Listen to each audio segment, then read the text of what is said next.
बिहार और झारखंड दोनों राज्यों में विश्वास मत की नौबत है।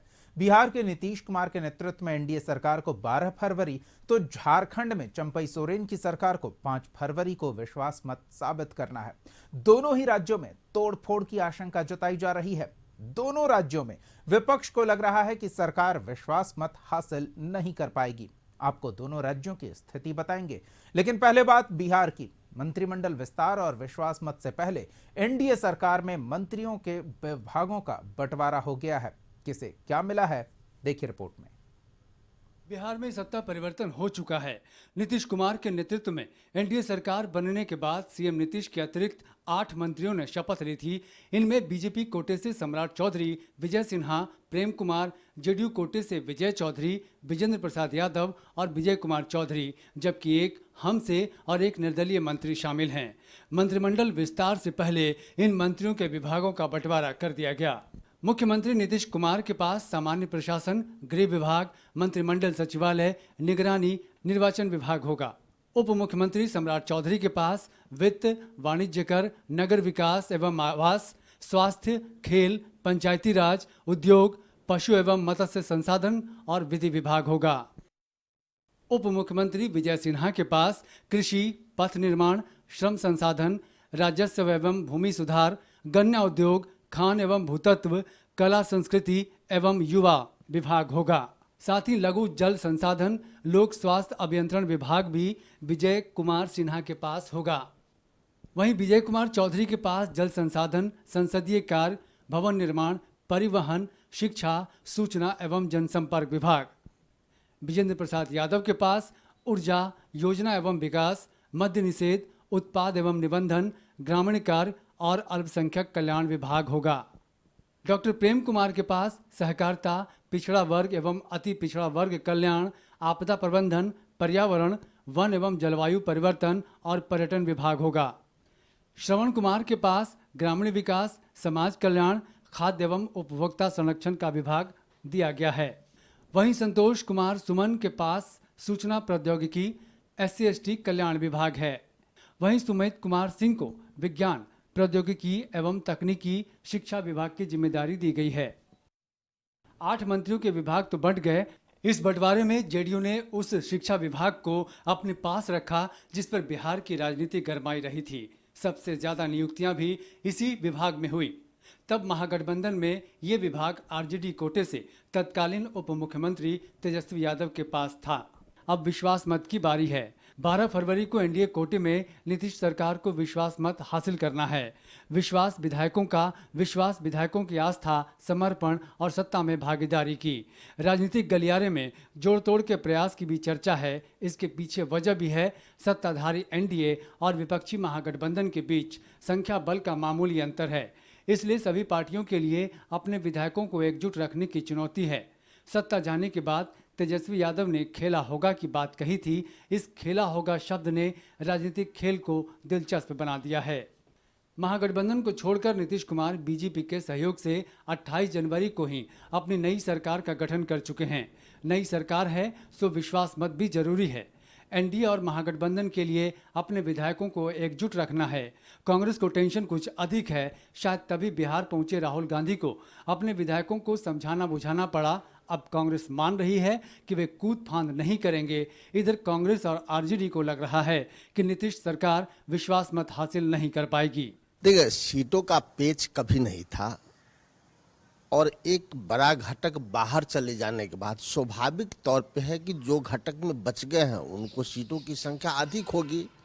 और अहम बैठक इसलिए भी है कि इंडिया गठबंधन बनने के बाद एक बड़ा घटक दल बाहर चला गया है। तो अब के जो परिस्थिति बदली है, ऐसे स्थिति में हम बिहार में 400 सीट कैसे जीते, इन विषयों पे आज अहम बैठक दिल्ली में है, जो हमारे प्रभारी मोहन प्रकाश जी बिहार के तमाम नेताओं के साथ, प्रदेश अध्यक्ष से लेकर CLP से लेकर विधायक से लेकर सांसद से लेकर खासकर बिहार से जो CWC के मेंबर है उनको, और हो सकता है और बड़े राष्ट्रीय नेता उसमें हो, तो कई पहलुओं पे बात होगी। ये चीजें माननीय मुख्यमंत्री जी को बोलना चाहिए कि पिछले 7 दिनों से सारा मंत्रिमंडल खाली है, अफसर चलाएंगे सरकार को।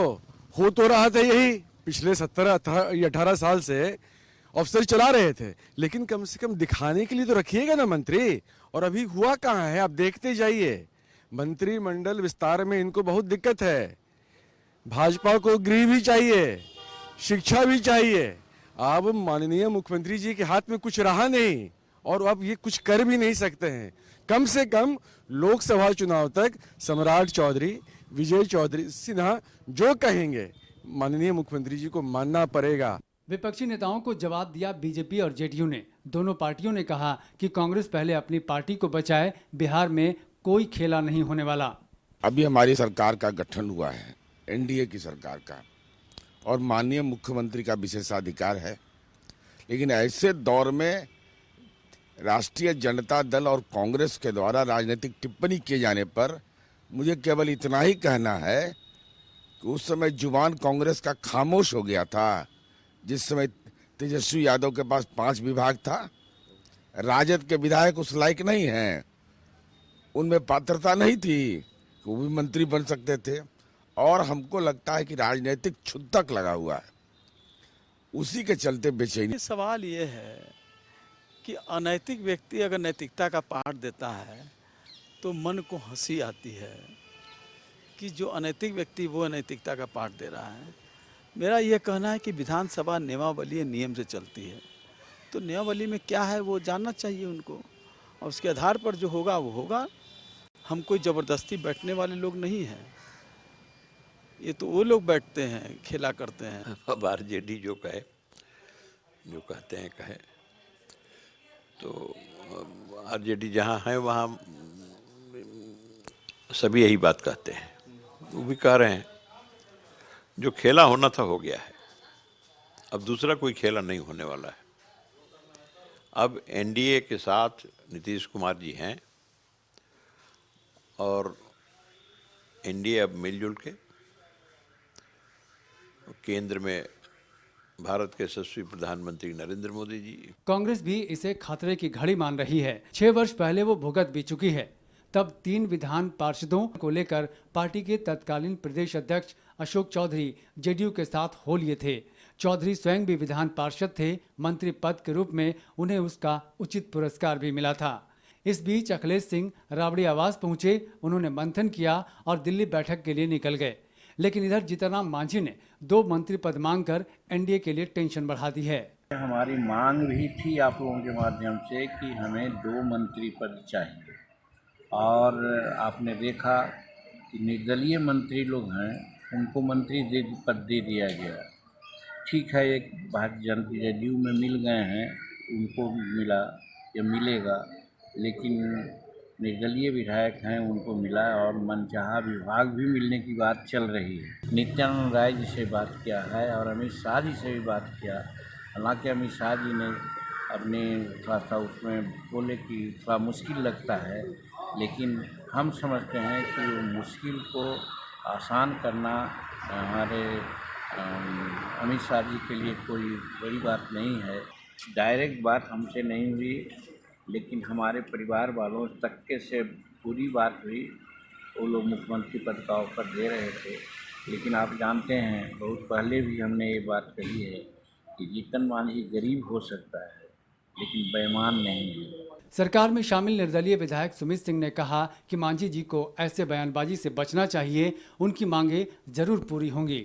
जीतनराम मांझी अभिभावक हैं, लेकिन अगर मुझे टारगेट किया जा रहा है तो स्वाभाविक है कि मैं इकलौता हूं, कमज़ोर हूं, बच्चा हूं, इसलिए मुझे टारगेट किया जा रहा है। एनडीए में इस तरह की बयानबाजी नहीं, ये तो सहयोगी हैं हम लोगों के, इस तरह की बयानबाजी से बचना चाहिए। उप मुख्यमंत्री सम्राट चौधरी और प्रदेश कांग्रेस अध्यक्ष अखिलेश सिंह दिल्ली रवाना हो गए। सत्ता के साथ बिहार का राजनीतिक समीकरण बदल चुका है। ऐसे में नई समीकरण के हिसाब से चुनावी रणनीति बनानी है। आलाकमान के साथ मंथन के बाद रणनीति तय होगी। बैठक है। बदली परिस्थिति में अब बिहार में इंडी गठबंधन का बहुत मतलब नहीं रह गया लगता है। माना जा रहा है कि नीतीश के एनडीए में जाने के बाद कांग्रेस अपने खाते में अधिक सीटों की मांग करेगी, तो उधर बीजेपी नए तरह की रणनीति का खाका तैयार करेगी। ब्यूरो रिपोर्ट, कशिश न्यूज़।